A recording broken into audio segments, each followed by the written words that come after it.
Hare Krishna. Yeah. Thank you, Prabhu. So I'm very thankful to ISKCON Simhachalam temple management, especially Govindev Prabhu and others, that this opportunity is offered to ISKCON Bhagavad Mahavidyalaya for running these courses, including Bhakti Shastri and Sanskrit, Chandas, pronunciation.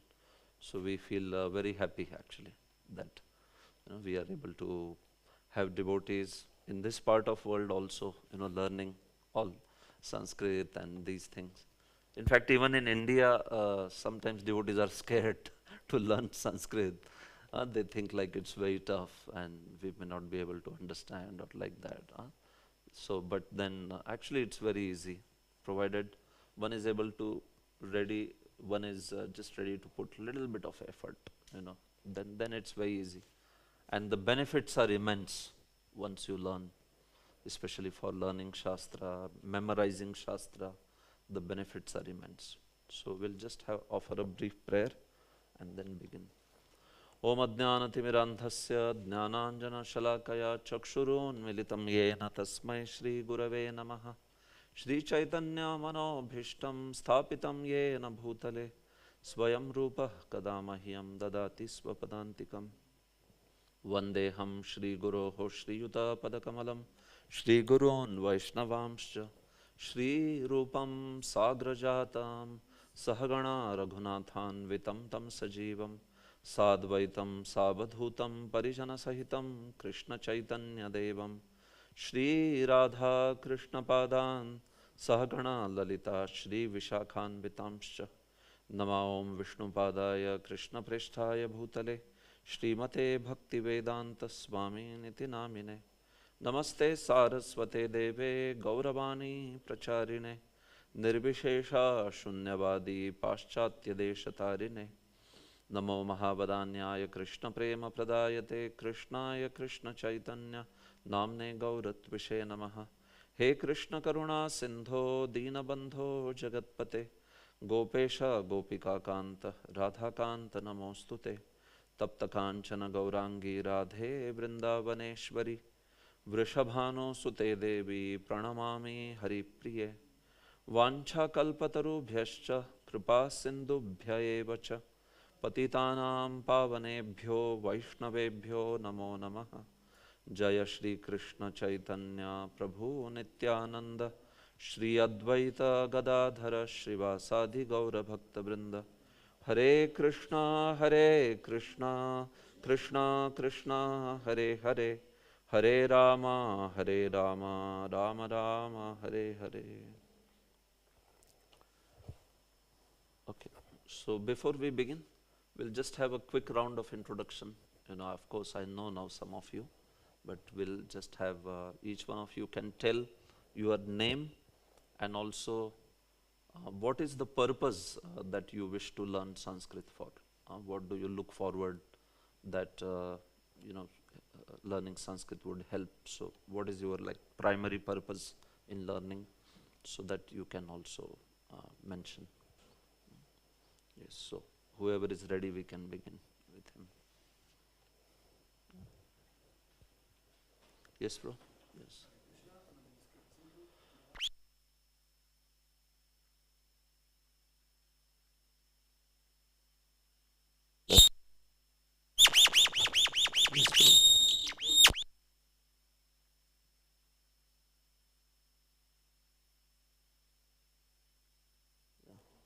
No problem. Yeah, that's what Vrindaran and Gopal Prabhu told me, that they will be recorded. Okay, it is on YouTube. Okay, good. So it's there. Yes. So it's live, yes. Thank you, Prabhu. Thank you. Hare Krishna, my name is Kripa Sindhudas. I'm residing here in Simhachalam, and I choose to participate because I generally like to recite the Sanskrit verses from Bhagavad Gita or Srimad Bhagavatam already, but I'm doing it according to my own, as I think it's okay to do it, Mm. but to learn it really properly, Yeah. I think that will be even a lot better. So Yes. looking forward to learn this. Yeah, very nice. Yes, Prabhu, thank you for learning the verses properly. So the pronunciation topic that we have, and also the chandas, the proper meters to recite. So we will be discussing also that. So this will be primarily very helpful for you to recite the verses properly. And the grammar aspect will also help Prabhu in capturing the verse and its meaning very quickly. So then you can memorize also very easily. Just like if I were to tell you one statement in German, so how easily you will remember it. And if I were to tell you in some language which you don't know, like Hebrew or something, so then we have to memorize it, right? Take some effort to memorize it. But if it's a language which you know, then it's very easy to memorize. So that's what happens with learning grammar. When you are reciting, that time only you understand what's the meaning here, so it's easy. Thank you, bro. Yes, bro. Hare Krishna. My name is Subal Gopaldas. I'm also residing here in Simhachalam. And I would like to take part of this Sanskrit course because it's the instruction of my spiritual master that I should learn Sanskrit, at least the basics. And also, because it helps a lot in learning the verses, and also would like to read and maybe even understand Devanagari Sanskrit. Yeah, very, very wonderful. Yes. So Maharaj himself has asked you to learn, so it's amazing. Yeah. Yes, Mataji.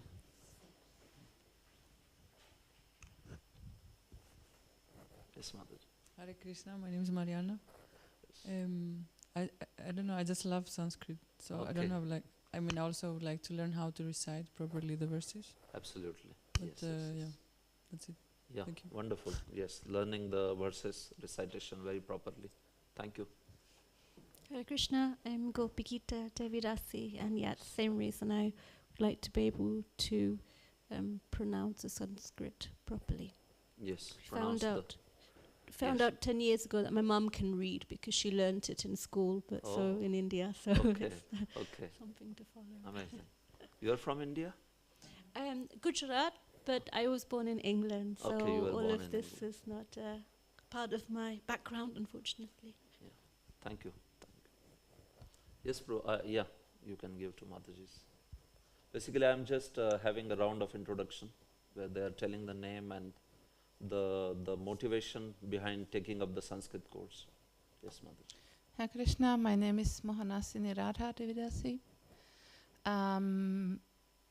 As I can speak 7 languages fluently, Oh, I would love to understand Yeah. what do we speak, what do we recite, what do we sing in the songs of the great Vaishnavas. And I'm very eager to understand whatever possible. Thank you, thank you. Which all languages, Mataji, you speak? Slovak, Czech, German, English, Italian, Poland, and Serbo-Croatian. Haribol, amazing. Polyglot. Yeah, amazing. Hare Krishna. Hare Krishna. My name is Rosemarie, and I stayed here in the ashram for 1 year, and now I moved close to the temple, Okay.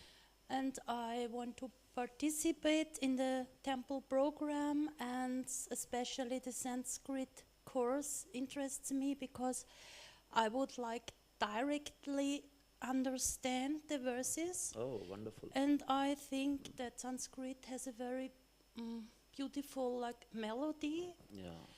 and I'm also interested in languages, and I also speak several languages.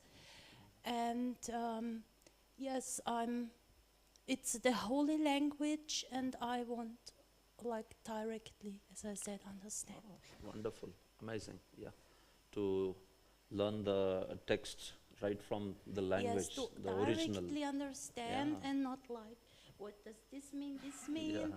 and also the right verse, how to recite the verse is very important. Absolutely, absolutely. So very nice. Thank you so much. And finally, Vindarana Gopal, bro. Hare Krishna. Hare Krishna, bro. My name is Rindaranya Gopal Das. I would like to learn Sanskrit so that my studies of Srimad Bhagavatam become more deep, Yeah. so it can help me definitely Yes. to in the studies of Srimad Bhagavatam. Absolutely. Scrutinizingly understand the text Yes, and the meaning that it and to governs. give pleasure to my Srila Gurudev, whose desire is to learn, that I learn Sanskrit. Jai, thank you so much. Hare Krishna. So thank you all for sharing your insight into the importance of learning Sanskrit. So in today's session, in this first session that we have, so I see that typically we might have the session for 2 hours in the morning. So we will typically take from 11 to 1. I may not go till 1:30. I think 2 hours is like good, no problem. Sometimes if some session is taking a lot of time or like that, then I may extend, but otherwise you can assume that more or less it will be every day. Morning session will be 2 hours, 11 to 1, like that. So today also I'll go up to 1 o'clock. Yeah. So in this course, I just wish to show what all are the contents, and I'm going to share all these documents with you. I have brought them at the end of the session.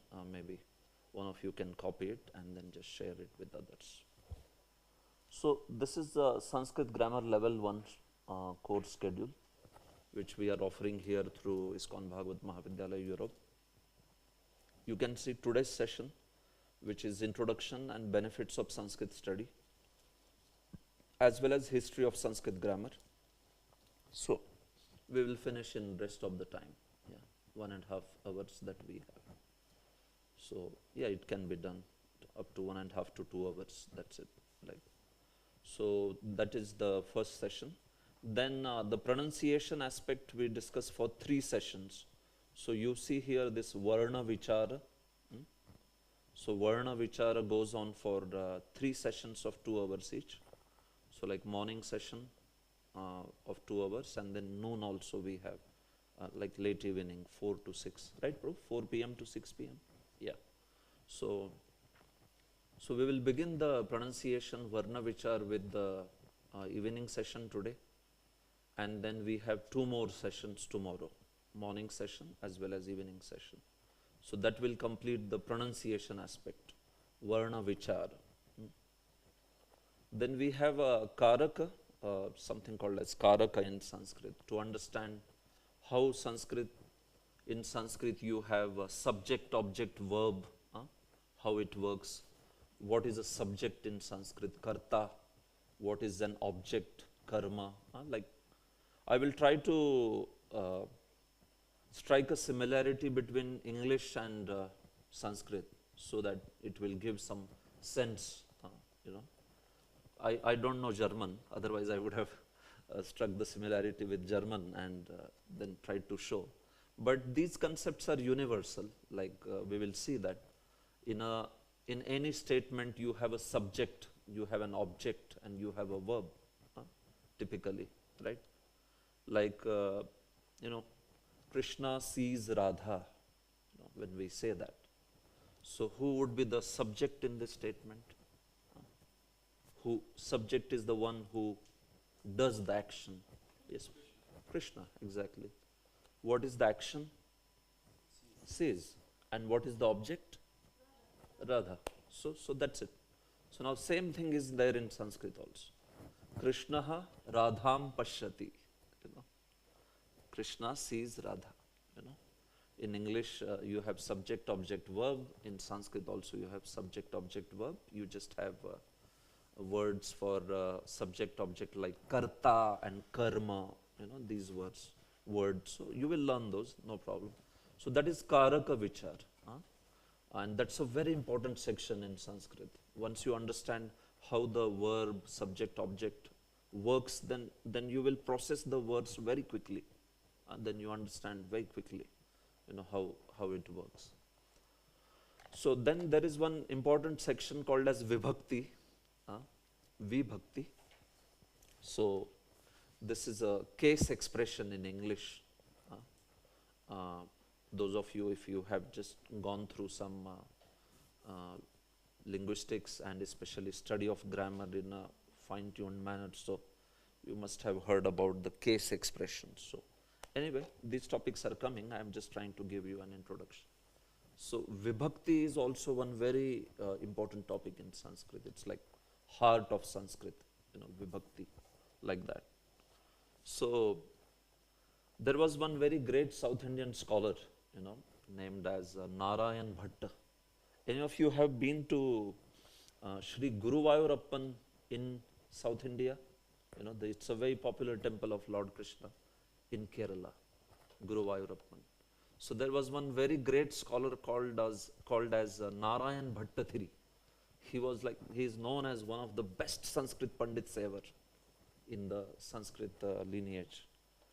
And he was very proud initially. He would not talk to anyone who cannot speak Sanskrit, because that was his standard. If you wish to talk to me, you should speak in Sanskrit. That was his standard. And in the same town, there was another great devotee named as Pundanam, who would write beautiful bhajans, beautiful poetry in the local Malayalam language. That's the local language of state of Kerala in India. So Pundanam would write in Malayalam, and then he wrote very nice bhajans. So Narayan Bhattathiri, he would only write in Sanskrit, and he would only speak in Sanskrit. And he was also a great devotee, but he was proud of his English skill. So one time when Pundanam wrote a book, Pundanam went to Narayan Bhattathiri, and he could not talk to him directly. So he sent the book through one of the servants and said that, please edit this book. You are such a great devotee scholar. So please show if there are any faults before I offer this to the Supreme Lord. So Bhattathiri said, which language this is written in? He spoke to his servant. He said, Malayalam. He said, forget it. Just give it back. I'm not going to read such book which is written in Malayalam. So then on that day, Supreme Lord came into his dream of Bhattathiri. And he said that, I am more pleased with Pundanam's bhakti than your vibhakti. Vibhakti is one of the Sanskrit topics, right? So vibhakti means, how you use a certain word in Sanskrit and all. So Bhattathiri was very expert in that usage of that. So Lord said that, I am not pleased by your vibhakti. I am pleased by bhakti of the Pundanam, like that. So he sort of smashed the pride of Narayan Bhattathiri, and then Bhattathiri became very humble, and then he went and accepted, and then they became very good friends, like that. So my point is that sometimes while learning vibhakti in Sanskrit, we might forget bhakti. Finally, what is most important is bhakti. We know that.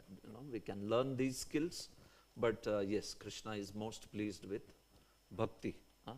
So we are learning all the aspect of Sanskrit, but it is only for the sake of, from our side we try to offer, our speech, our explanation of Shastra in as pure form as possible by learning this language. But we should not become proud or something like that, because, as soon as you learn Sanskrit, you naturally have edge over others. You understand better everything, and somebody is mispronouncing, like that. So just a word of caution that, although we learn these skills and all, but we also should maintain the humility. And we need not correct anyone unless and until we are, given that kind of role, that where we are supposed to, teach others or something. That time we can. Otherwise, we can follow best possible manner. The knowledge of Sanskrit we can utilize. But when it comes to others and all, if they haven't been trained in Sanskrit, so you may not so much mind their mispronunciation and all. That's okay, because they may not be trained in those aspects. This way, right? Like one time Prabhupada was approached by one of his, Prabhupada was there at one place, and then one Indian Pandita, from Sanskrit, he said that, Prabhupada, your disciples' pronunciation is not good. They are pronouncing Hare Krishna as Krishna, Hare Krishna, like how the Russians pronounce, or like that, So he said that their pronunciation is not good. Prabhupada said, yeah, their pronunciation may not be good, their renunciation is good. That was Prabhupada's answer. Their renunciation is very good. Another time, one Sanskrit Pandita said to Prabhupada, Prabhupada, how your disciples are pronouncing Hare Krishna? How should the word Krishna should be pronounced exactly? Is it Krishna, or is it Krushna, or is it Krishna? Like that. Like that's the most perfect, Krishna, like that. So then Prabhupada said, don't worry, Krishna knows who is calling. That was his answer. Krishna knows who is calling. So Prabhupada defended very much his disciples, because they are they're so dedicated, and right. So sometimes somebody knowing Sanskrit may be just worrying about the pronunciation, but what about the dedication? And what about surrender to Prabhupada's instructions and Prabhupada's movement? So we see that our devotees, they may not be learned in these aspects, but they have that dedication and commitment. So that's the most important thing. Along with that, if you can learn these sciences, wonderful. Then that would make our offering even better this way. So that's the Vibhakti aspect. Then there is one very important topic of Sandhi in Sanskrit. One topic which in Sanskrit, the language is known for its brevity, for the briefness. Like you can see the verse is very small, but the translation goes for 4 or 5 statements, right? 4, 5, 6 sentences. So Sanskrit is known for the brevity, for the short, very brief and minimal words, maximum wisdom. Like that. Minimum words, maximum wisdom. That's called eloquence, right? Even in Chaitanya Charitamrita, Krishnadas Kaviraj Goswami says, he says that, what is that? Vachohi Vagmita iti. Yeah, basically what it means is, essential truth spoken concisely is known as true eloquence. Essential truth spoken concisely. That is called as true eloquence. Mitam cha saram cha vachohi vagmita iti. Mitam cha saram cha. Mitam means something which is spoken in very minimal words. And saram means it is essence still. So mitam cha saram cha vachohi vagmita. Vagmita means it is true eloquence. So like that. So Sanskrit very much follows that.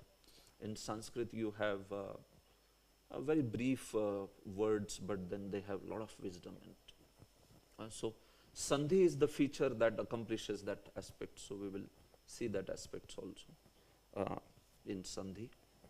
So Sandhi is a long topic, you can see. In Sandhi there are 3 different types, and we will discuss all this. Then there is a topic called as Lakar. These are all Sanskrit names.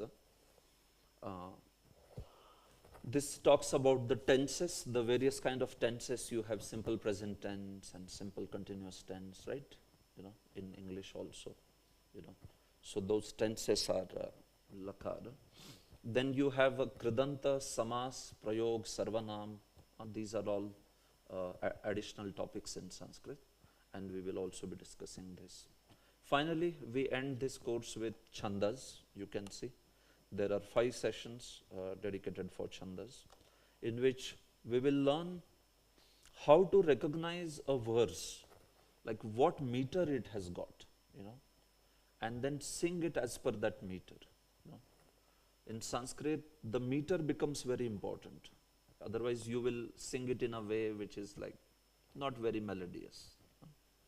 Like the first verse of Bhagavatam, it has a chanda called as Shardul Vikridita. So if you know now that chanda, you will know how to sing it very nicely, like that. Like how it is sung is Janmadyasya yatonvayaditaratashartheshvabhidnya swarat Tene brahmardaya kavaye muhyanti yatsurayaha Tejo vari mridam yatha vinimayo yatra trisargo mrisha Dhamna svena sada nirasta kuhakam satyam param dhimahi. So this is how it is sung. This is like one of the ways it can be sung. So like this it can be sung in 4 or 5 different ways. So once you learn that, then you are very easy to, it's very easy for you to recite the words and memorize also, because you know the exact meter in which it is sung. So that is the last topics of chandas towards the end of this, because chandas need some basics from grammar, so I have put it in the end. By the time you learn it, so then chandas will be very easy. It's also known as prosody in English, the science of meters, prosody, like that. So that's basically the contents of this course. So now we begin here with Srila Prabhupada's quotes and his statements on importance of Sanskrit. And usually I begin with this because sometimes there may be some misgivings or misunderstanding about Sanskrit also, learning Sanskrit. Sometimes devotees may feel like, oh, did Prabhupada recommend learning Sanskrit? Sometimes they feel like learning Sanskrit is not so much approved by Prabhupada or like that, which is not true actually. Prabhupada, you can see now here, Prabhupada was very much in approval of that.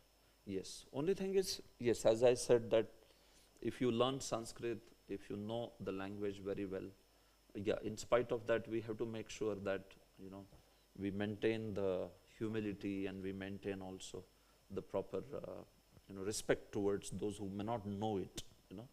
See, the knowledge aspect is little tricky. There are 6 opulences of Krishna. You all know that, right?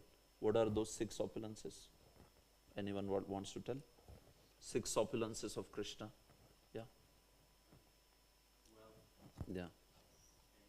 Yes. Yeah.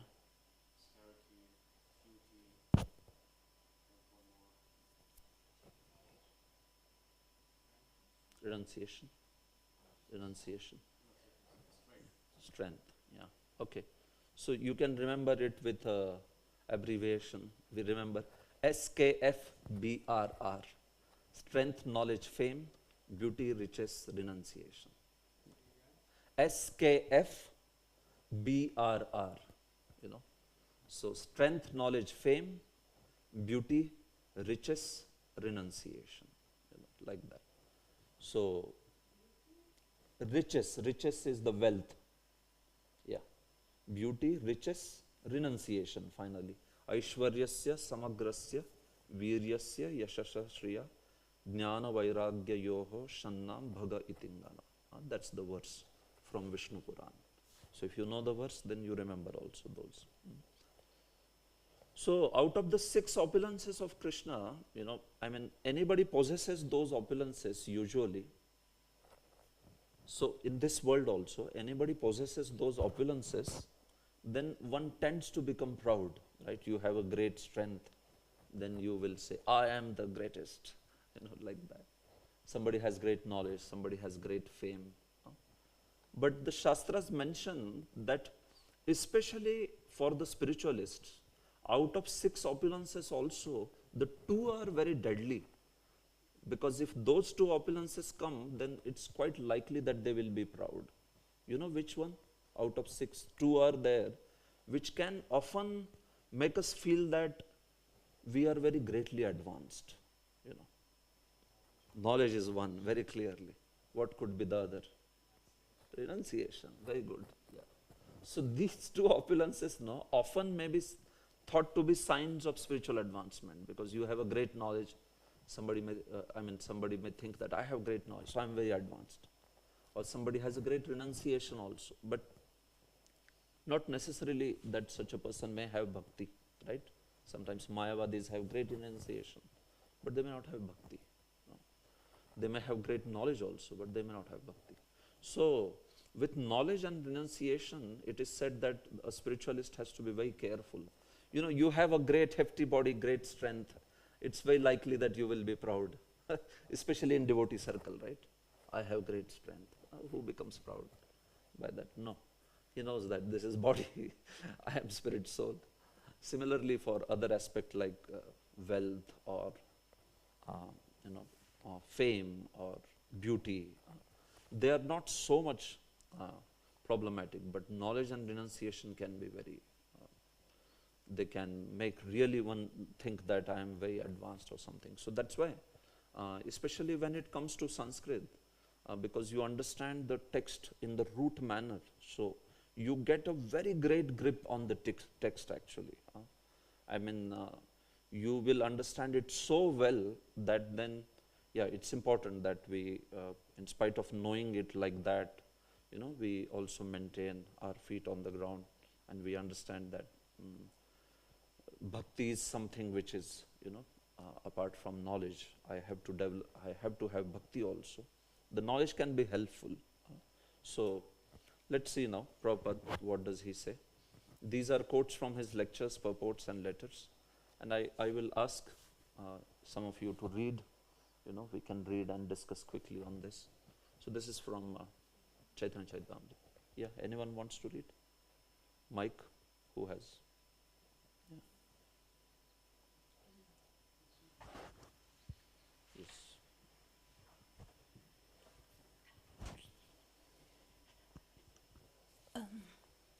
The gateway to education. Anyone serious about studying the Sanskrit language should first learn grammar. It is said that simply to finish studying Sanskrit grammar takes at least 12 years, but once one learns the grammatical rules and regulations very nicely, all other scriptures or subject matters in Sanskrit are extremely easy to understand, for Sanskrit grammar is the gateway to education. Purport Chaitanya Charitamrita Adi 15:5. Thank you so much, Mataji. Yes. So here Prabhupada talks in Chaitanya Charitamrita purport that anyone serious about studying the Sanskrit language should first learn grammar. You know, actually, speaking Sanskrit, you know, in how many days you can learn to speak Sanskrit? You can learn in 10 days. From today, by the end of our course, you can learn speaking. You will start speaking in Sanskrit. It is that easy. Speaking Sanskrit, spoken Sanskrit is that easy. But if you have to learn grammar, it will take time. So, spoken Sanskrit is more like to create interest actually. But what you need for Shastra, what you need for, you know, understanding text scrutinizingly, not spoken Sanskrit. What you need is grammar there. You have to know grammar, you know, like that. Otherwise, speaking and all, that is very easy. So, Prabhupada is saying that simply to finish studying Sanskrit grammar takes at least 12 years. So what are we doing here then? 12 years, right? It's, I'm talking about some 30-40 hours course, you know, like that. So you have to know that when we say 12 years, this is basically how the grammar would be taught in the Vedic life, you know. Typically, a Brahmana student would join the Gurukula at the age of 8 and they would learn it for 12 years, you know. That was the curriculum. It's not that you need 12 years only to learn, you know. Even now, if you go to Varanasi, in 3 years you can learn entire Sanskrit grammar. It's possible, you know, complete. I mean, anything written in Sanskrit you will be able to read, like that. So this 12 years, this was the curriculum. Like, you know, you may study engineering in 4 years or 6 years or 8 years, right? But it's just the curriculum. It depends also on the student, how much time they will take and all. You want to ask something? Just a question, how long do you study Sanskrit? How to? how long do you study Sanskrit? Okay. I said purposely do, because I know this is a process that you cannot become perfect in 1-2 days or Yeah, 12 absolutely. years. Yeah. So this would be Yeah. really interesting for me. Correct. See, it will depend upon how much time you give for, Like I initially, when I began studying Sanskrit in 2014 I began, and then I studied for 4 years, you know. So then initially I was giving like in a week 2 hours I was getting, that's it. In a week time, 2 hours would be dedicated. Rest of the time I had a lot of service, so I couldn't take out time. So I used to spend around 2.5 hours in a week, and like that I studied for around 4 years. So then a certain level of Sanskrit I could learn. So now I'm going to tell also that what all different levels we can study, and then we can decide how much we want to go for. So if you want to study Sanskrit like in full details, from this end to that end, A to Z, everything, it's like Adyopanta, they say, complete Sanskrit. So that you can complete in, if you study like full time, 4 to 6 hours or something, it's not more than 3 years. It will be done. For a good student, with a good academic background, they can finish. Right now also in Varanasi, in Vrindavan, they will teach you everything in 3 years. You can learn whole thing. Now, depending on how much time we have, right? Each one of us may have their own engagements and how much time you have. So I am saying, if you all are ready to give in a week, just half an hour daily, suppose. So in a week around 3.5 hours or so, in a week. If you are ready to give that much time, within a year you will learn very good Sanskrit. Within a year you will be able to kind of accomplish a lot. You will be able to read and understand the aspects of commentaries and all. It's just that the study has to be guided. It's a guided study. You have to know how to study. So that's why when it is said here, so that makes sense, Mataji? Yeah. So studying Sanskrit grammar may typically be a curriculum of 12 years for Gurukulas and all, but I mean, you really don't need that much time. Personally, I have seen that, the way they teach in these places, you don't need so much of time. It's easy. It can be learnt in, as I'm saying, you can compile your own verses and all if you study for 3 years, around 3-4 years. That's okay. I can right now own my own verses in Sanskrit and all. That much I learned. I compile some verses in Sanskrit, few of the verses and all. So it's possible, I mean to say. And I'm not saying that I know just the whole thing. No, but I need what is that much which is needed for my purpose. I know to what extent I need to learn, and that much I have learned, like that. Otherwise, it's vast thing, it can go on and on. So, but once you understand the grammatical rules and regulations, Prabhupada says that then all other scriptures are very easy to understand, because it's the gateway to education, See, Prabhupada translated so many of the texts, but there are many texts which are not translated in English. So how about those texts, Unless and until you know Sanskrit, you don't have any access. It's just locked, that way, right? So by Prabhupada's mercy, we are getting Bhagavatam, Bhagavad Gita, these like main texts which are there. But even to understand Bhagavatam, little bit more in a deeper sense, the commentaries are available, like Jiva Goswami's commentary, Sridhar Swami's commentary, Vishwanath Chakravarti's commentary. So those texts, if you learn, then the purports of Prabhupada will also make greater sense to you, because many times Prabhupada refers those ideas, and that idea may not click to you if you have not read that commentary. Anyone who has read that commentary, he can immediately grasp, oh, what is Prabhupada referring here? He is basically saying this particular idea. So my point is, by study of Sanskrit, your understanding of Prabhupada purports itself might become quite precise, because you understand that where from he is writing that commentary. His purports are based certainly on the prior commentaries. You must have seen Prabhupada would dictate from a big book. You have seen how Prabhupada would dictate from a big book. So that big book is commentaries of Acharyas on Bhagavatam, 10 commentaries, and they are all in Sanskrit. You know. So Prabhupada would see a commentary, and he is a great scholar, he understands everything. So then he would decide which one point he wants to take and comment, you know, like that in his purport. So that's how, you know. So yeah, it may take 12 years for a Gurukuli to learn Sanskrit, that's fine, but we have to see, based upon our purpose, we may not give so much time. We may not need so much time. You know. Okay, someone else can read the quote. Yes, Mataji. Vedic literature becomes simplified, and if you understand Sanskrit grammar, then you can read all the Vedic literature without any translation, simply by studying. Therefore, the Sanskrit scholars are first of all taught grammar, and when one is expert in reading grammar properly, then all the Vedic literature becomes very simplified. Exactly. So, for you the study of Shastra will become very simplified if you know the grammar. It won't be like Greek and Latin, as they say.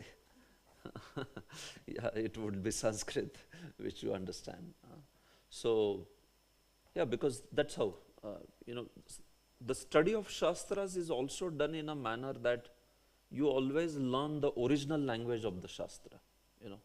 Like Bhaktivinoda Thakur's books, like Jaiva Dharma. If you want to understand them very scrutinizingly, then you should know Bangla, because they have been written in Bengali language. So the translation has been done, but still, if you understand original, then your grip on the text will be very good. So similarly in Sanskrit, you know, if you understand the original text, then your grip on the text and understanding will be very good. Right? Even in teaching Bible, they do that, I think, right? If you have to learn Bible, they teach original Hebrew.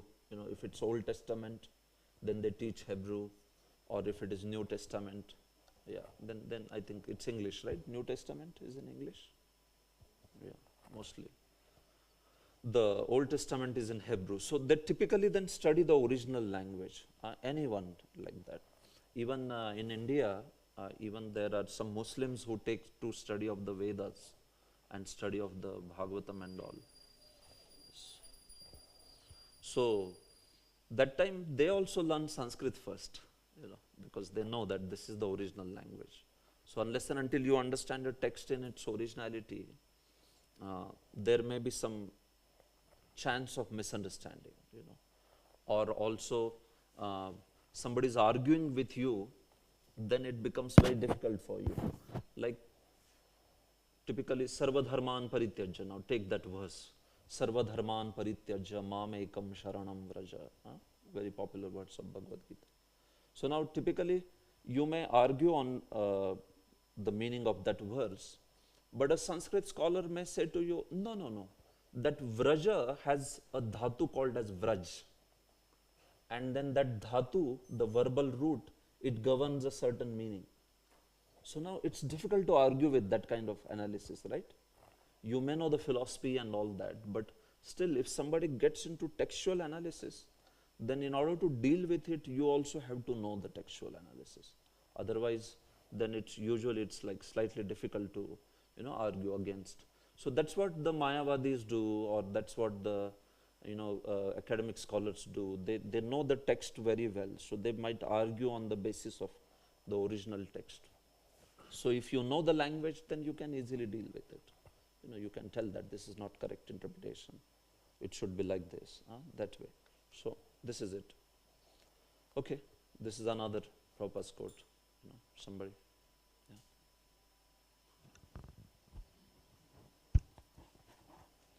All the Shastras are open to him. Formerly, Sanskrit scholars first taught grammar very thoroughly, and this system continues even now.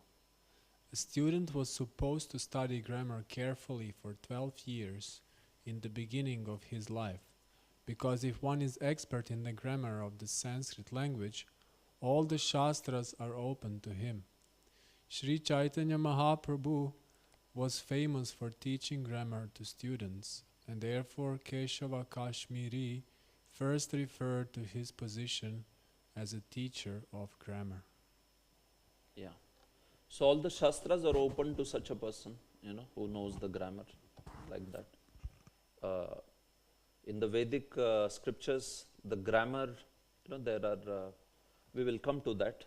There are 6 disciplines of knowledge called as 6 Vedangas, Shiksha, Kalpa, Nirukta, Vyakarana, Chanda and Jyotisha. Meaning whenever you want to study Vedas, you also have to study these Vedangas, which is like limbs of the Vedas, which are like auxiliary streams, disciplines which you have to learn. So in that, the grammar aspect is also taught, and grammar is compared to like the mouth, meaning you take the food through the mouth, So the entire Vedic knowledge, if you consider, grammar is considered like mouth. Vyakaranam tu mukham smritam. Vyakarana in Sanskrit, means grammar. So it is compared like a mouth through which you can take everything. Imagine if you don't have mouth only, then it's difficult to, it's difficult to take anything inside, right? So the whole knowledge which is there in Sanskrit, then that becomes very easy to take in once you have the grammar, like that. So here Prabhupada is saying all the shastras are open to him. Okay, what's the meaning of Samskrita word? Let's read this. Prabhupada is explaining. Sanskrita means reformed language. Sanskrita means reformed Sanskrit language. Devanagari. This language is spoken in the higher planetary system, even in Vaikuntha. This language is spoken. Devanagari. Deva Nagara. Just like Tokyo is Japan Nagara. Similarly, Nagara means city. And the citizens are called Nagari. One who lives in the city, they are called Nagari. So Devanagari. These alphabets, letters are called Devanagari. But in the cities of the demigods, this language is spoken. Devanagari.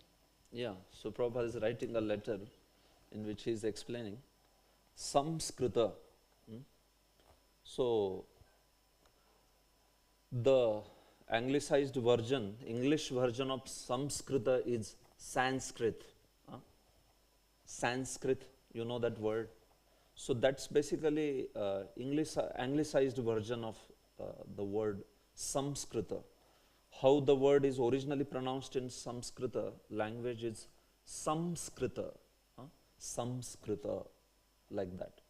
Sanskrit is like Ganges. You have Ganga. Ganga anglicized becomes Ganges. Sindhu becomes Indus. Similarly, Samskrita becomes Sanskrit. So you can say Sanskrit, that's okay, but that in that case you are using the anglicized word, the English word for Sanskrit. If you wish to pronounce Samskrita, then this is the pronunciation. Samskrita. Samskrita, that's the pronunciation actually. So here you can see we have written in the language as we pronounce it in Sanskrit, So that is Samskrita. And Samskrita means reformed, Sanskrit. So here you see Sanskrit and this is Samskrita. So this is the Samskrita pronunciation actually. And this one is actually a word, equivalent word in English, like that. So literally the word Samskrita means reformed. That which is, if you go to the root, Samyak Kritam iti Samskritam. Samyak Kritam, what does that mean? That which is perfectly created, that which is perfectly made, that is known as Samskrita. So the language which is perfectly created, it has no faults. It is not, it's not some man-made thing. Samskrita comes directly from the Lord. So that is Samskrita, meaning of the Samskrita. Perfectly created, reformed, perfectly made. See, whenever you see this this prefix called sam, like it's there also in kirtana. In front of kirtana, if you put sam, it becomes sankirtana, exactly. So whenever that sam is there, no, it carries the sense of samyak. Samyak. Samyaka kirtana is sankirtana.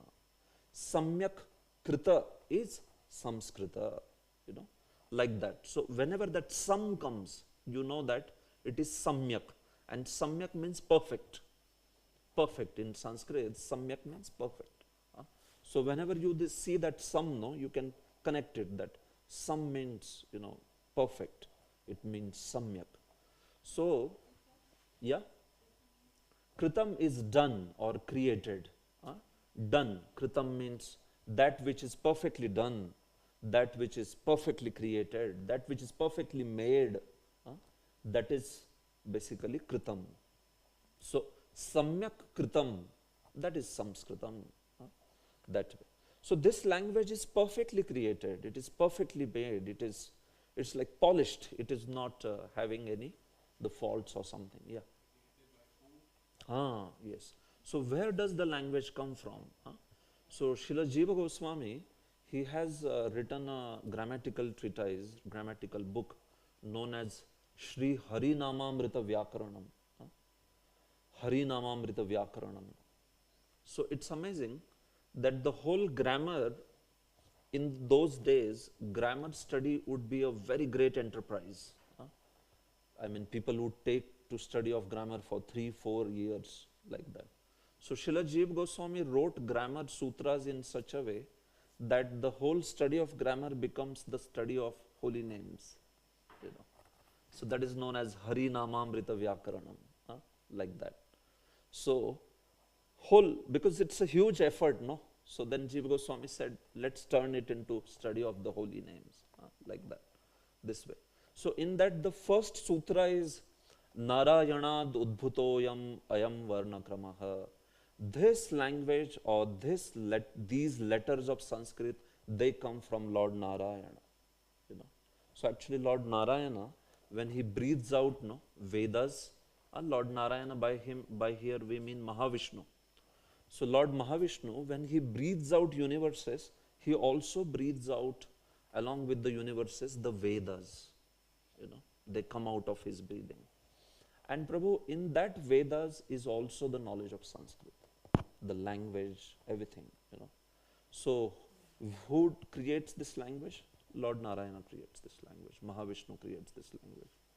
So every time in the cycle of creation, it comes out like that. So that's how, So it's not a language which is man-made or, it's coming from, it's not coming from any mundane sources. It is coming directly from the Supreme Lord. And that's why it is spoken in the higher planetary system. Even in Vaikuntha, Prabhupada is saying. What's the language of Vaikuntha? Is it German or is it Hindi, English? Yes, it is. Yeah, so now Vaikuntha, when we say, in general, Vaikuntha planets, because they are in Aishwarya Bhav, so, the language there is Sanskrita, Samskrita, Sometimes when you ask, devotees are very tricky to answer. In spiritual world, which language is spoken? They say, the language of love. Right? That's how they would answer, the language of love. In Golok Vrindavan, do the gopis speak Samskrita? Or do they speak Vrajbhash? Vrajbhasha, the language of Vrindavan. So then if you are tricked by such a question, say that they speak the language of love. Right? So here Prabhupada is writing very clearly, you can see that this language is spoken in the higher planetary system. Certainly it is spoken in heavenly planets like Svarga, and it's also spoken in Vaikuntha. Prabhupada is writing. This language is spoken Devanagari. That's why it is known as Devanagari also. Deva means the Devatas, demigods, and Nagari means the citizens. So the citizens of heavenly planets, they speak this language called as Samskrita or Devanagari, like that. In the cities of the demigods, this language is spoken. Prabhupada says Devanagari. Like Indra is a very great grammarian. Indra is known as outstanding scholar of grammar. Indra. That way, there is a famous, in Shastras, there is a famous vachana, statement which says that if you spoil the grammar, Indra becomes angry at you. If you don't pronounce properly, or if you, you do something with Sanskrit grammar, then Indra is like, oh, what is this fellow? He's just so ignorant, like that. This way, because he is very expert in grammar himself. He is student of Brihaspati, so naturally he is very expert. Of course, all the devatas, very naturally they speak Samskrita and they are very expert. But especially Indra is known for Sanskrit grammar, very much this way. So that is it. Samskrita means reformed language. Prabhupada is explaining. It's like perfect, it's not like full of faults like any other languages. No, it is just coming directly from the Supreme Lord. Okay, most perfect language. Yeah. Somebody can read. Yeah. Yes. Okay. Yeah, I was going to explain this. Yes, I was going to explain this. But because you have asked the question, so I can tell right now. Just a minute.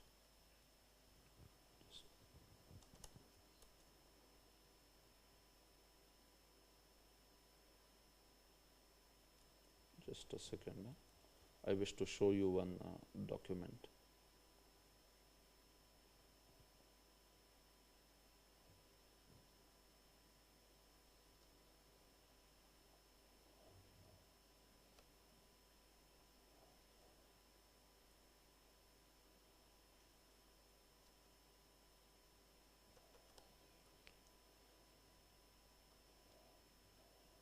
Okay, so you see here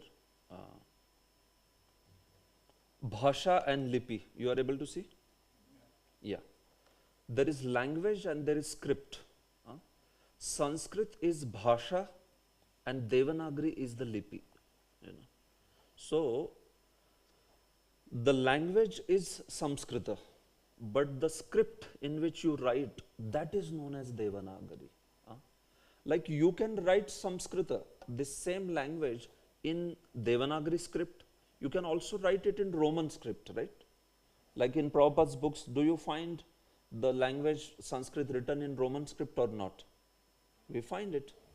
First Prabhupada would write, Prabhupada has his books written in the verses written in Devanagari, and below that it is Roman transliteration, he says, right? So now that is Sanskrit written but in Roman script, So the script can be anything, You can write it in Greek script, you can write it in, Devanagari script or any other, like German language. What script does it have? Roman? It has Roman script? Yeah, so similarly, the language can be written in any script. So you have to distinguish between two. Devanagari is the script and the language is Samskrita. Just like Devanagari, that same script, India's other languages also use. You might know. There are some other languages which use Devanagari script. Like Hindi uses it. Or even Gujarati uses Devanagari script. Like that. So script is Devanagari. Prabhupada is basically just in a generic sense calling it as Devanagari. He is not so much distinguishing between script and language, although he knows it, he is not so much distinguishing. But if you precisely want to know, Sanskrit is the Bhasha, means the language, and Devanagari is the script. So you may have different scripts for Sanskrit. Initially, Sanskrit has been written in many different scripts. Like Sanskrit can be written in even a script called as Brahmi. There was a script called as Brahmi, which was one of the ancient scripts. You just see some circle and triangle and like that. And that is Sanskrit, but it is written in Brahmi script. But the most popular script for Samskrita is Devanagari. That is it. Devanagari is the script. Understand? Like that. Like I'll just show you here. You can tell me.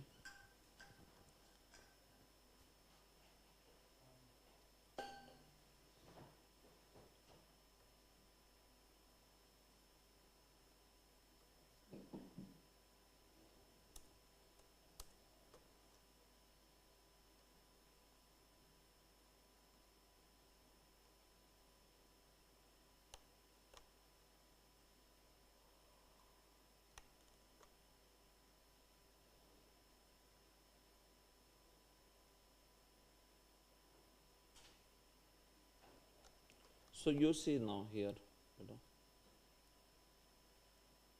you see this verse, Shri Shuka Uvacha. So, yes, Mariana Mataji, can you tell what would be this script? Yeah, this is Devanagari. Very good. And Mataji, can you tell what would be this script? Yeah? Yeah, exactly. Roman script. Yeah, so this is it. But in both the cases, what is the language? Sanskrit is the language. This is it. This is also Sanskrit and this is also Sanskrit. It's just that a different script has been used.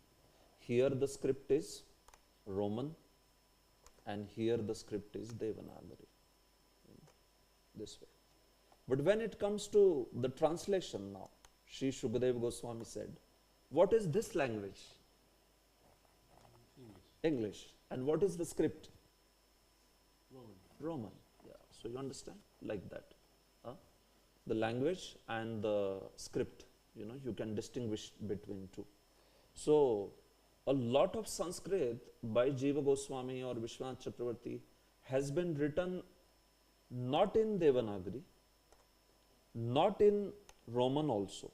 It has been written in another script only. And what is that script? You know anyone? A lot of writings of Jiva Goswami, Vishwanath Chakravarti, or not Vishwanath Chakravarti, but Jiva Goswami, then Rup Goswami, Sanatan Goswami, they have written extensively in Sanskrit, but they have not used Devanagari script. Neither they have, obviously they have not used Roman. Yeah. So which script they have used? They have used Bangla script, Bengali. So you will see all that as Bengali, but it is actually Sanskrit. It is the composition is in Sanskrit. So they have written in Bangla, meaning Bengali. So Bengali script is what they have used, like that, because they primarily, they came from Bengal, no, and they were educated in Bengali. They used Bengali script. Of course, they knew Devanagari also, yes, but because major education and major stay of Goswamis was in Bengal. They came from Bangladesh, that region, and so a lot of that has been. Also, there were many scribes in Bangla language that time. Some of the writings, Rup Goswami, Sanatan Goswami, they would write themselves, but many of the writings they would ask the scribes also. Scribes are the professional writers. So the writers were from Bengal. They would write in Bangla script. So that's how they have written a lot of scriptures in Bengali. So, you want to ask something? No. Okay. So that's how this is the difference. So you understand Devanagari and this now. So this is it. Sanskrit is Bhasha, the language, while Devanagari is the Lipi. These are the Sanskrit names again. Bhasha means the language and Lipi means the script. Lipi. It's a Sanskrit word. Is it there in other languages also? Lipi? Oh, okay, that's Lipi. A garrulous, too much talkative person. You would say? Okay, how is it pronounced? Lipi. Okay.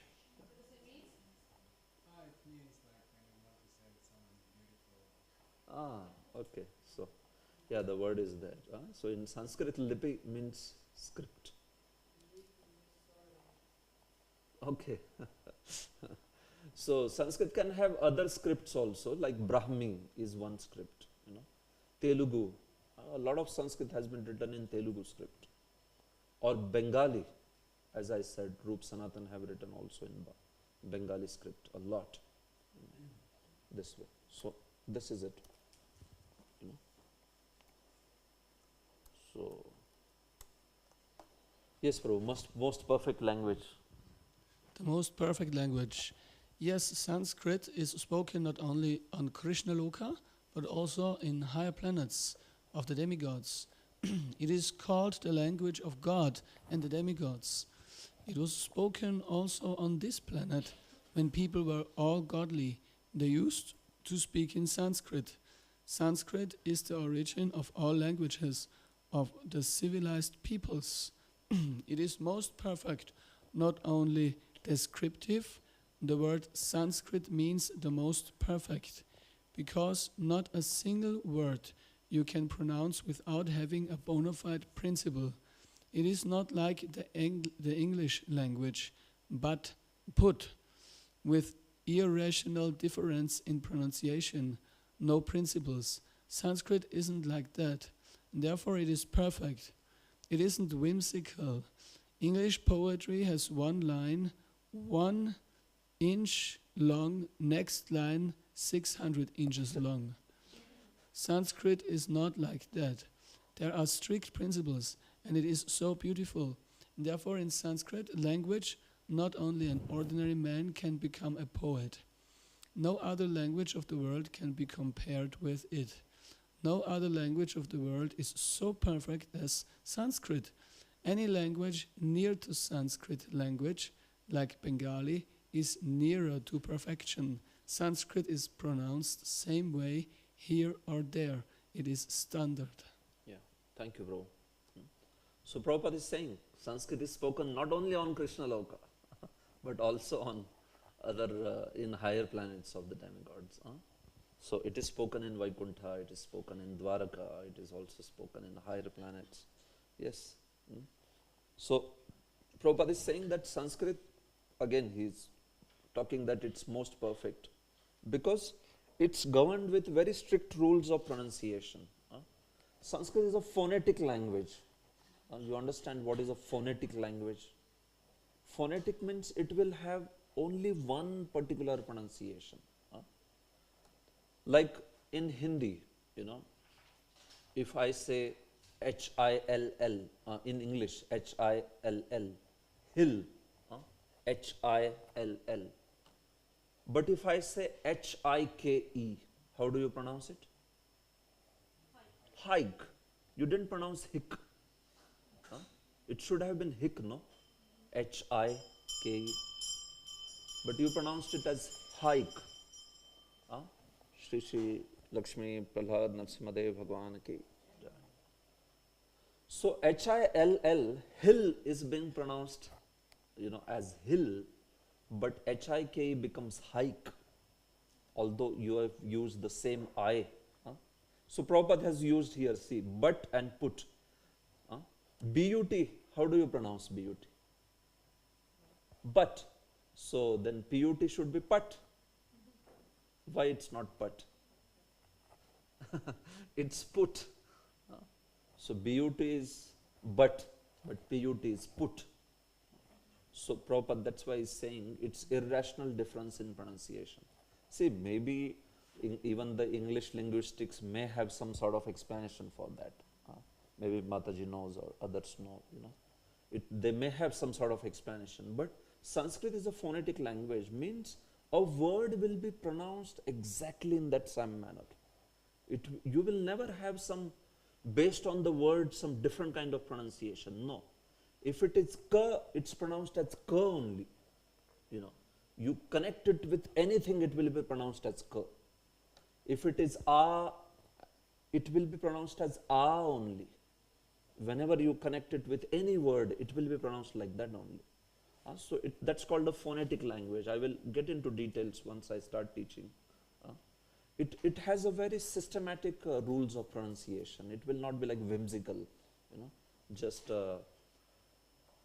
like irrational difference in pronunciation, Prabhupada is saying. No, it will be just perfect, always pronounced in that same manner only, like that.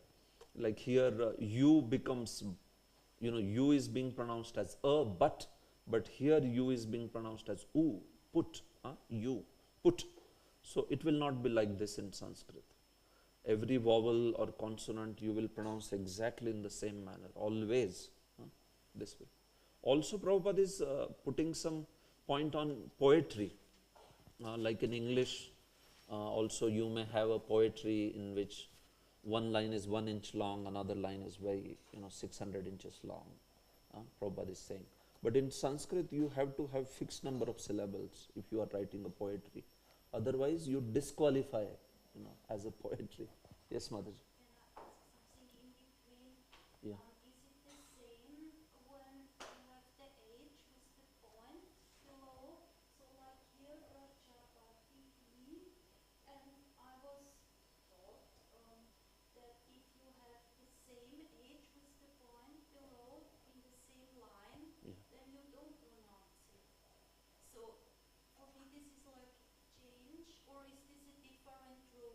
Yeah, there's a different rule because you will find H and H with a below dot, right? So these two now will be pronounced differently, So you have H, and if there is a dot below H, so H and dot below H will qualify to be pronounced it differently. Like the second one, below dot is a very short one. Like you have it, suppose, at the end of Rama, and then you have that H, Rama, Rama, Rama, like that you will pronounce. But if it is not there, that particular thing, so then the pronunciation will be slightly different, Then it will be Ramaha, Ramaha, like that. It will not be Rama, that, that's how the pronunciation changes then, and we will see that. So yes, there will be a difference, we will see. There's a unique different pronunciation that is coming actually in our pronunciation session. You will very clearly see how it's different. So that's how. So when it comes to poetry also in Sanskrit, every quarter of the poetry, meaning, see, you understand quarter, like this verse is there. So this has how many quarters? It has 4 quarters. And every quarter has certain fixed number of letters. Like you can count those letters, 1, 2, 3, 4, 5, 6, 7, 8. And then next these are also 8, then these are also 8, and these are also 8. So 8, 8, 8, 8. This is a chanda called as Anushtup. Anushtup chanda. You will recite in the way like you recite Bhagavad Gita.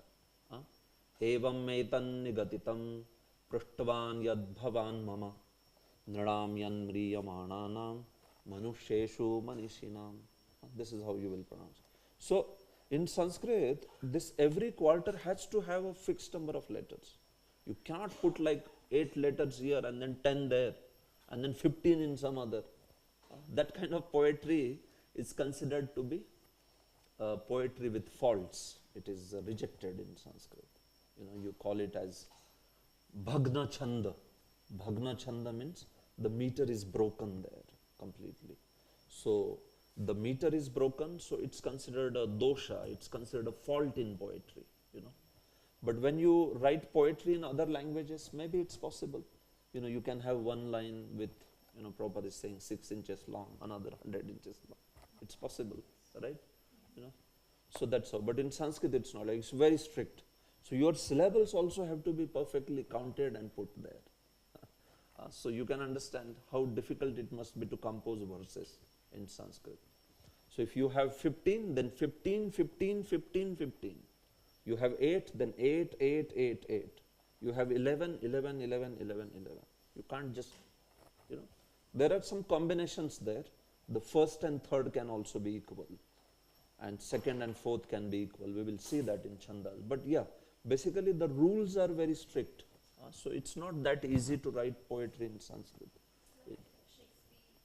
Shakespeare's sonnet. Yeah, so he also follows that, right? Sonnet has a certain rules of. So yes, in some things like sonnet or haiku, maybe they follow that pattern also, metrical. But yeah, One question, Prabhu, is that also then in the fifth canto? Because in the fifth canto of Bhagavatam, there is it's prose. amazing, and it's also like that. So prose. So then, Prabhu, then they are not called as a poetry. They are called as gadya, which means a prose. They are not verses then. You will not call them as verse. It will be a text that way. But yes, it can be like that. You can use either gadya or padya. But as soon as you say padya, meaning poetry, it has to follow these rules of this thing. So you understand? It's like that. Yeah. Yes. Okay. So some practical instructions of Prabhupada on vision for learning. We can read this now. We are just coming to end only this presentation. Yes. Prabhupada also wanted devotees learn Sanskrit, you can see. Vision for learning Sanskrit. Sanskrit should be compulsory for all our children to learn, and anyone who has elementary knowledge of alphabet and grammar can begin to teach it. The letter from He wanted, it should be compulsory for all our children, he is saying, Sanskrit. Especially in Gurukulas and all, he very much desired that they should all be taught Sanskrit right from childhood. Yes, you can read one more. You should teach the children perfectly Sanskrit and English instead of spoiling time and money. The children cannot pronounce correctly the Sanskrit. Let them read it correctly. That is wanted first. They must pronounce nicely English and Sanskrit. The English is no difficulty. If you can do this, then your education is all right. You may introduce contests, but if the children and also the older devotees cannot pronounce Sanskrit correctly, it is all a useless waste of time. Yeah, so Prabhupada was very particular about learning Sanskrit for the pronunciation aspect. Prabhupada said, if you are teaching someone Sanskrit, then their pronunciation should improve, Otherwise, it will be like a useless waste of time. I mean, you are learning Sanskrit, but if you can't pronounce it properly, so pronunciation is a very important aspect. So as much as possible, we can try to learn. See, we may not be able to pronounce like exactly perfectly scientific, but at least close to the best, this way. So yeah, Prabhupada was very keen on that. He would always correct pronunciation. Prabhupada would say, this is how it should be pronounced. He was very particular, There is one very famous Bhagavatam class of Prabhupada, in which the entire class he made all the devotees only chant that verse, and he was correcting the pronunciation. In Tokyo, this happened in Tokyo. The whole class is everybody chanting only the shloka written on the board. And Prabhupada saying, no, it's not like this, chant again. And till the time that devotee doesn't perfectly chant, Prabhupada is not leaving him. Then he moves to the next, and then he does the same with that devotee. So like this he did to everybody. And then I think Pushta Krishna Prabhu, he was also there in that assembly. He says that at the end of it, Prabhupada said, Pushta Krishna is the best amongst all. Like that, he writes that. Prabhupada called me that I pronounce the best. So it's a very famous, it's a verse from second canto, 2.9.1. Swapna drashturivan jasa na ghatetartha sambandha. So Prabhupada is correcting that again and again. No, Prabhupada is saying, don't split it, pronounce it properly. So amazing, he can do like this also sometimes. Okay, yes, one more. Mataji.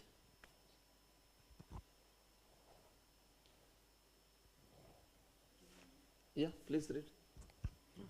Vision for learning Sanskrit. One thing is, I have just returned from Dallas Gurukula school, and the young students there are required to learn Sanskrit language. So I think you may purchase minimum 50 copies of the primary Sanskrit book for learning Sanskrit language from Bharatiya Vidya Bhavan in Chopati and send to Dallas school as soon as possible. Ask them if they will donate. But if they will not donate, then purchase outright minimum 50 copies of the first grammar or primary book for learning Sanskrit at earliest age. Yeah, you know. So Prabhupada is even investing some money, getting all the proper books and all that. You know. Yes, learn to pronounce nicely. He is speaking now about pronunciation. Yes, Prabhu, read. It is the practice of the Brahmanas conversant with the science to pronounce the Vedic mantra on the right accent. The combination of the mantra and Sanskrit words must be chanted with the right pronunciation, otherwise it will not be successful. Yeah, so especially this is true with the Vedic mantras. The combination of Sanskrit words and mantra in a Vedic mantra has to be perfect, otherwise it will not bear fruit. So it does not apply to Hare Krishna Mahamantra. You know, Hare Krishna Mahamantra, you can imagine it's good, right? Yeah. So in Vaidika Karmakand, if you mispronounce a mantra, it's finished. You know, you will not get the result.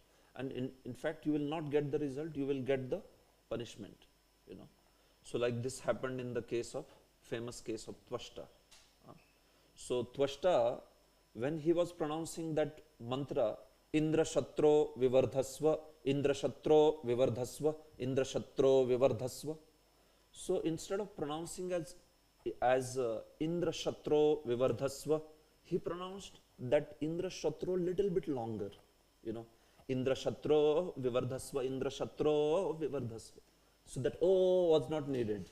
You know, he did that little bit extra elongated O. So now because of that O, the meaning changed from killer of Indra to one who will be killed by Indra. You can imagine? So this is a karma kandi sacrifice. This is how that the Vedic mantras in karma kand, no, they have to be pronounced very properly. If you mispronounce, finished. There is a verse which says that if you mispronounce, the mantra becomes a thunderbolt and hits the host only. The mispronounced mantra by the priest, it becomes a thunderbolt and hits the yajman, meaning the host, just like Tvashta. So he is, now somebody can say, no, see, Tvashta within his heart, he is saying, his bhav is the killer of Indra only, right? Within his heart he is thinking, oh killer of Indra, please flourish. Oh killer of Indra, please flourish. So why the result is one who will be killed by Indra rather than killer of Indra? You know this story, right? This story is from 6th canto of Bhagavatam. So the result there did not take into consideration what was in the heart of Tvashta. No, what was pronounced by him, that was taken into consideration, because those mantras are Vaidika mantras and they are the mantras of the Karmakand aspect. So in Karmakand aspect, if you mispronounce a mantra, finished, you know, you are going to get punished for that. So that's why when it comes to Pancharatrik mantras, that rule doesn't apply. You know, in Pancharatras, the bhava becomes very important. You know, what is that you are intending? So that's why the famous verse in Shastra which talks about Murkho vadati Vishnaya, Dhiro vadati Vishnave, Ubhayostu samam punyam, bhavagrahi janardhana. This is a popular verse from Shastra. What does it say? It says that somebody who is properly learned in mantras, he will say Vishnave namaha, obeisances unto Vishnu, right? Like we all offer our obeisances, you know, while putting tilak. So you know, if I have to say obeisances unto Vishnu, how will I say that in Sanskrit? You know, obeisances to Vishnu.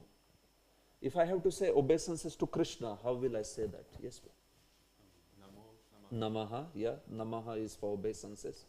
And to Krishna? Krishnaya, very nice. Krishnaya Namaha, Ramaya Namaha, you know, Damodaraya Namaha, Lakshmanaya Namaha. So one illiterate person, he heard, oh, okay, Ramaya, Krishnaya, Damodaraya, all Aya. So he was told, now say obeisances to Vishnu. He said, Vishnaya Namaha. But actually it's not Vishnaya in Sanskrit. You know what it is? It is Vishnave. Vishnave Namaha. So the verse is saying that somebody who is full, he says Vishnaya Namaha. Because he doesn't know that it should be Vishnave Namaha. So don't worry if you are not getting full this thing. It's coming. We are just learning this thing. So the fool says Vishnaya Namaha, and the Dhira, meaning intelligent person, says Vishnave Namaha. But both of them get the same benefit. Isn't it amazing? Both of them get same benefit. The verse is saying, provided bhavagrahi janardana, if you have the right bhava. If you are saying, well, I offer my obeisances to Lord Vishnu. If you mean Lord Vishnu, then you get the same benefit. Even if you mispronounce. Why is that? Because those mantras are from a different category of mantras. They are not Vaidika Karmakand mantras. They are Pancharatriki mantras. So this is how within Pancharatra, I am not saying that we should mispronounce deliberately. But the point is, in Pancharatras, the bhav becomes very important. What does he intend to say? Otherwise, imagine that Tvashta said Indra Shatro and the meaning changed. Hare Krishna, the way it is pronounced by all our global devotees. What all results can come, right? Hare Krishna, you can imagine. The perfect pronunciation is Hare Krishna. So now how many would be Krishna every time? Hare Krishna, Hare Krishna, Krishna, Krishna, Hare Hare, Hare Rama, Hare Rama, Rama, Rama, Hare Hare. Now how many of us chant like this, right? Hare Krishna, Hare Krishna, Hare Rama. You pronounce it, Hare Krishna, Hare Krishna, Krishna. Sometimes they can't pronounce a R in some places. Hale, they say, Or, some devotees from Russia or like that, they can't pronounce Krishna, they will pronounce Krishna, Krishna or something like that. Hare Krishna, Hare Krishna, Krishna, like that. Yeah?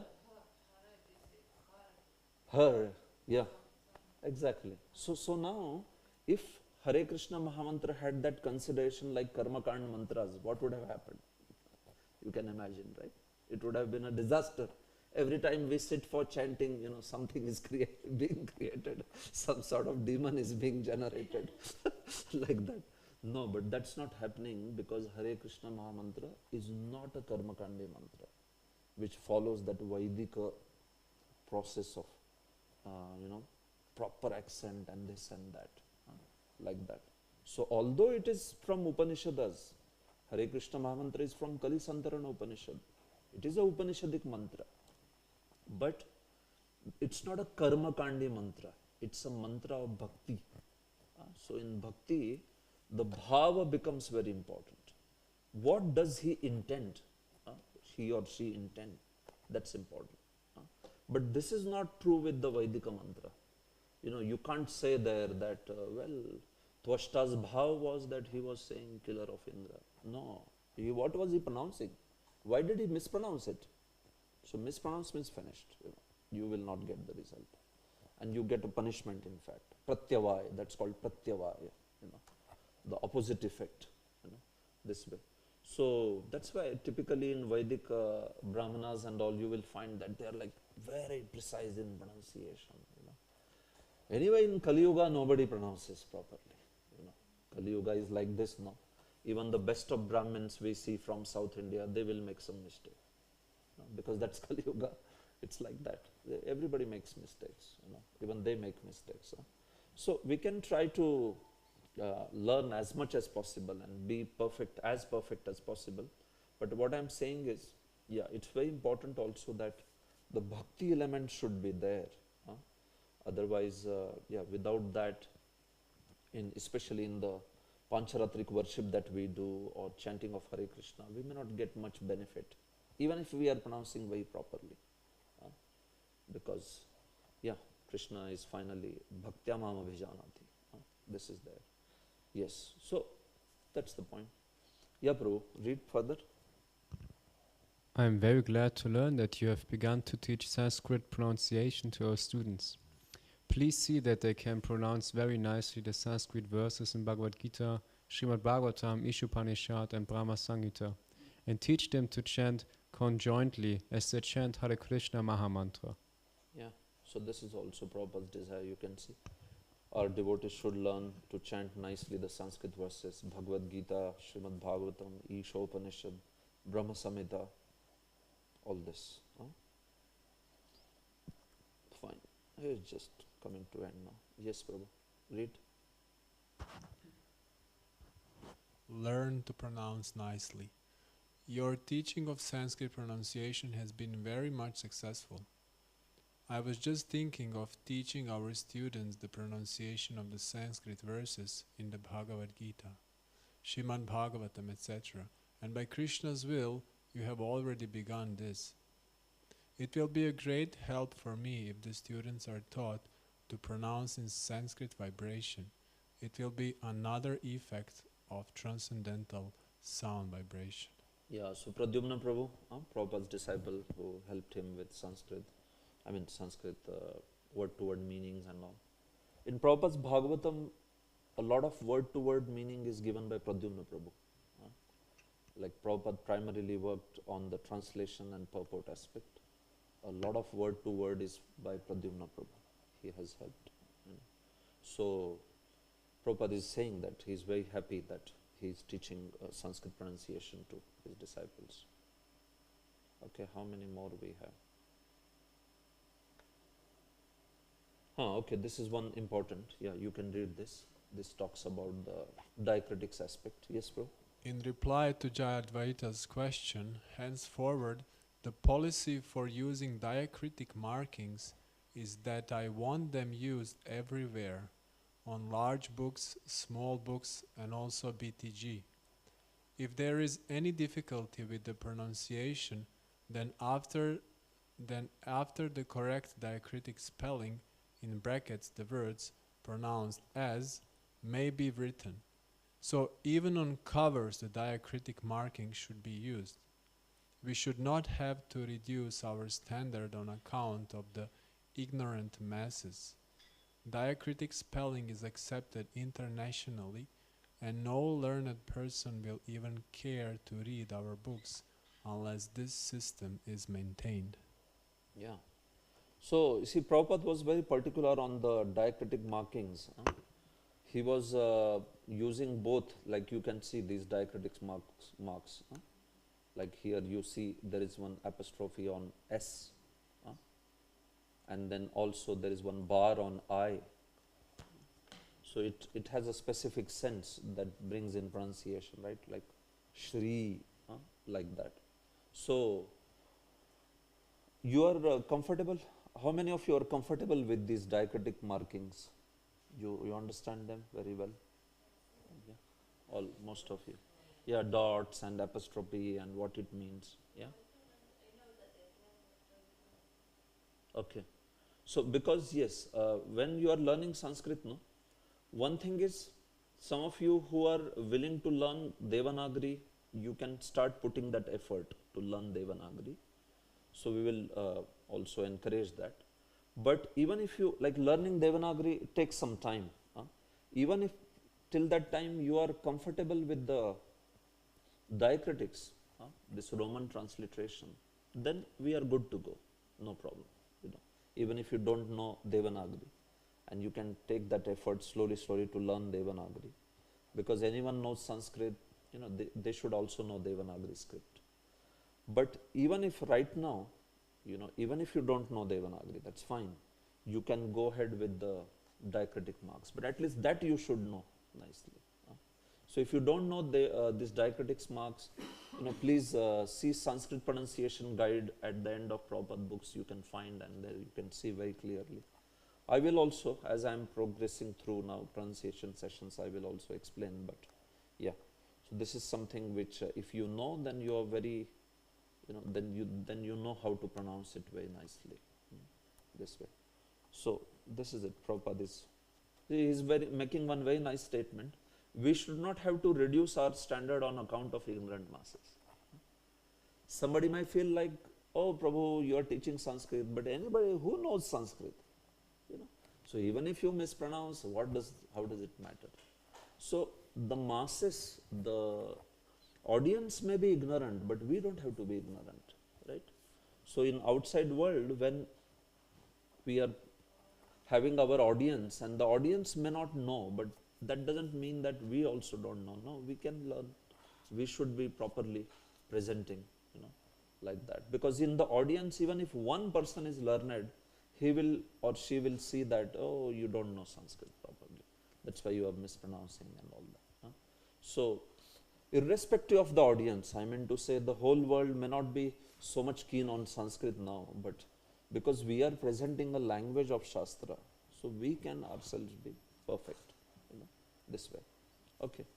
So he again speaks for this thing. Yeah, this was one academy for Sanskrit education. Prabhupada had a great desire to, this was also an inspiration for all of us at ISKCON Bhagavad Mahavidyalaya, that Prabhupada wanted to make an academy for Sanskrit education. In Jhansi, the League of Devotees, you can see this was his desire. Yes, Madhaji, you can read. As such, it is now necessary that men of culture all over the world may learn and read Sanskrit language, the mother of all other languages of the Aryan stock. The League of Devotees, therefore, will maintain a Sanskrit academy and a degree college specially for the purpose of disseminating the benefit of this great language to all. Scholars from all countries will be welcome to remain as inmate of the institution if they agree to abide by the rules and regulations of the institution. Yeah, so this is actually League of Devotees prospectus, Prabhupada, he established League of Devotees, you must be aware of this, in Jhansi, but somehow there a lot of politics happened, and then the land was taken away for ladies club, and then Prabhupada became again without any, land. This is in Jhansi, So then later Prabhupada shifted to Vrindavan, and he made attempts there. So when he had got that land in Jhansi, so that time he very much wanted to open a Sanskrit academy and also a degree college. So now, I mean, we can try here, right? We can try here at ISKCON Simhachalam that we, maybe even a smaller proportion, but we can have a Sanskrit academy and also offering degrees for the purpose of giving all this scriptural knowledge. So, fine. Yeah, so here also he speaks about Sanskrit education program. So, yes, this is the last quote now. Yes, we stop with this. Yes. Please read. Offer the best to Lord Krishna. Of course, our spiritual subject matter is transcendental and therefore it remains potent despite mistakes in grammar, spelling, etc. But this type of translation may only be allowed if there is no other way to correct it. Then it is all right. But if you know the correct order, then you must make it perfect. That is our philosophy, everything perfect for Krishna. Yeah. So this is it actually. Prabhupada sums up with this understanding here. That saying that, see, if there is no way to correct something because nobody knows it, so then it may be okay. But otherwise, if it's possible to learn everything systematically, our philosophy is everything perfect for Krishna. So if it's the language, we will try to learn and offer everything perfect for Krishna. If it's cooking, will we, like even in cooking, right? I mean, there is something called recipe, right? Or you just have ingredients, you throw it, everything, anyway it will be ready. No, there is something called as recipe. Even if you throw ingredients like that, something will be ready. But then, is that really a good offering? Somebody can say, yeah, it's still edible, take it. But it's not exactly perfect, right? Same way with music. You can beat mridanga and some sound will come like that. You can sing. But if you can learn the science of singing, the science of playing, if you learn, with proper mantras, mridanga, or, harmonium or singing, then it's very nice. It's a very good offering, perfect offering for Krishna.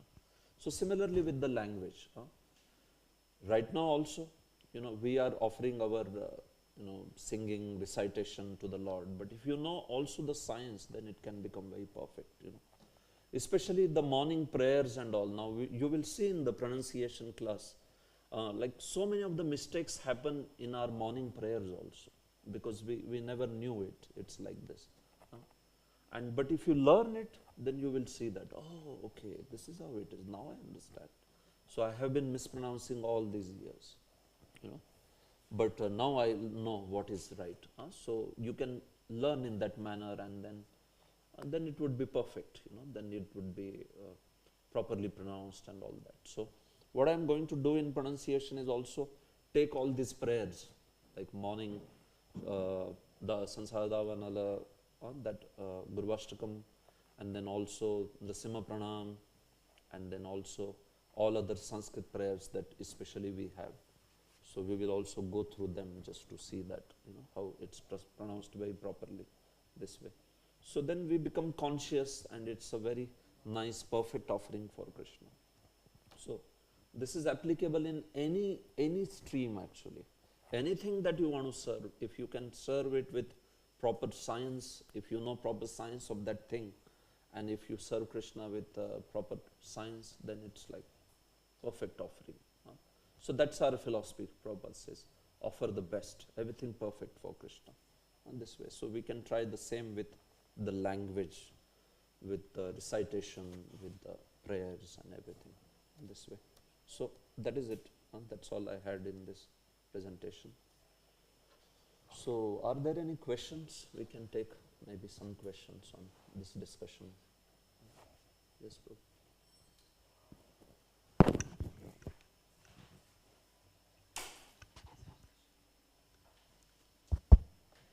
Hare Krishna, thank you, Prabhu.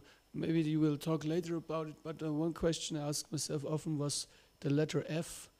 We don't see it at all in Sanskrit. F, it never appears in anywhere. I never saw it in wherever. So is there a reason for this? And also the PH, is it correct to say pala, or sometimes we hear also phala? Can you clear that F sound is there, no? It is similar in Sanskrit to the pha that we say, but the pha in Sanskrit, as in phalam, phalam, so that is PH, PHALAM, phalam. No? So if you are saying the English F, the English F, it has a particular, like fa, that kind of sound, father. But Sanskrit, there is a fa which is pronounced by touching the two lips, like pa, pa, ba, bha, ma. This is pa varga, So you have the pa, but it's not like fa of English. So yes, as you said, that F, like father, they say father. So that thing is not there in Sanskrit. Yeah, you have the labials. We will see that now. It's coming in the next session. So you have the pa. So pa varga's letters, Prabhu, will have that pa, like that. Like phena, phena means foam in Sanskrit, right? Parishrama, phena, bandhana, bhaya, and marana, that is pavarga. Prabhupada explains this. Pavarga. This is the material life, this way. So yeah, certain sounds from English, you don't see that they are there. Because in English also, a lot of sounds come from some other languages. English has a lot of vocabulary and sounds from other languages also, like that. So this fa is there in Farsi, or it's there in English and some other sounds. but in Sanskrit you have ha, like, so that's how. Thank you. Yes, yeah. Now when we are going through the Varnamala, Prabhu, the alphabets, so that time you can see very clearly. Everything will be discussed in detail. Yes, yes, Prabhu. In one quote, Srila Prabhupada mentioned a book that is very good for teaching children. Jai Shri Shri Prahlad Lakshmi Narasimhadev Bhagavan ki jai. And that is good for teaching Sanskrit to children. Do we know which book he means? Prabhupada, for teaching children, yeah, like here one time he spoke about the Bharatiya Vidya Bhavan series. So that I know, one series from Bharatiya Vidya Bhavan to teach children.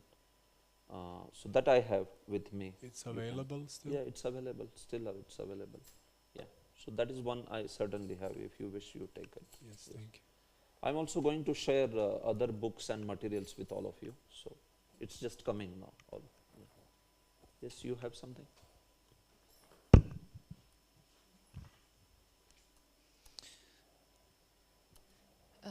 Prabhu, I just wanted to ask you if I have some verses which I have learned to chant before chanting my japa, but I don't have all these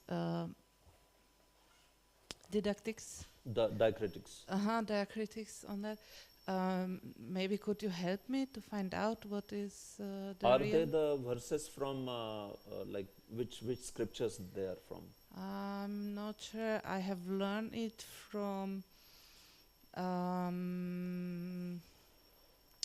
who is the brother of Maybe. Satyananda Maharaj, from Okay, Satyananda maybe Maharaj book, Yeah. but there are no diacritics in that. Nectarian Ocean of the Holy Name? That book? I'm not sure where does Okay. it come from. So maybe you share with me those verses. I Yeah. think I may already have them in the diacritic format. Yeah, that would be nice. Because Okay. if you know the source, then it's very easy. I may have that book and I may have it in diacritics. Like Okay, thank you. Yes, surely. No problem. Shall I come in the break or? Yeah, you can give right now. Okay. Right now. It is like it begins Tribanga Bangi Marupam Venurandra Karantritam Gopamandala Madhyashtan Shabitam Nandanandanam. Yeah, I have to see which verses they are. Uh, I mean, by hearing I understand how the diacritic should be. uh, Tribhanga Bhangi, yeah, how it should be. But yeah, there may be many more verses, right? yeah, Like there are this. more. There are more. So you can share that. Yeah. No problem. We can get it done. No problem. Yes. Mhm. Okay. So yes, Prabhu. In the next session, I have some brief discussion on the historical aspect of grammar, and then we begin with the Varna Vichar, the syllables, like vowels, how you pronounce in Sanskrit, how you pronounce the consonants. That's all now coming. So in that, you will learn everything very systematically. Yes. Yeah, Prabhu. You can see here. Yeah. See, this is one examination one here. So after pronunciation sessions, so this is what, like 9 sessions. After 9 sessions are over, then there is one examination. So which we can keep on Sunday or like that. Because two sessions every day, and like this 5, right? 5 into 2, 10 sessions. So yeah, basically it's weekend. On Friday, on Friday we finish with first part of syllabus. So we can keep an examination. 6 days? Oh, okay. So fine. We can.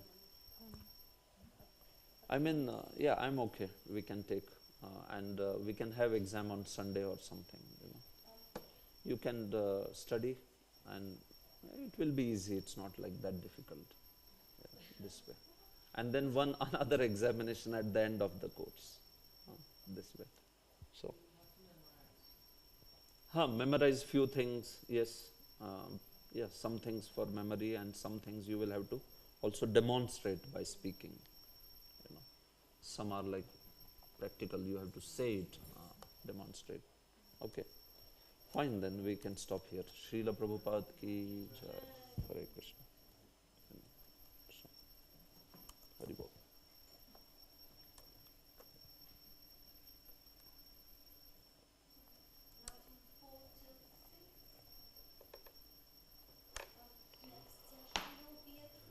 Yeah, it will be at 4. This was the only one where you are getting to sit. Huh? After this session, you have to write.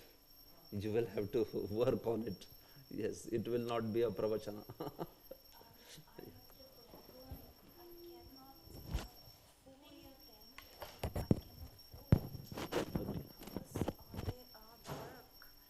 You work.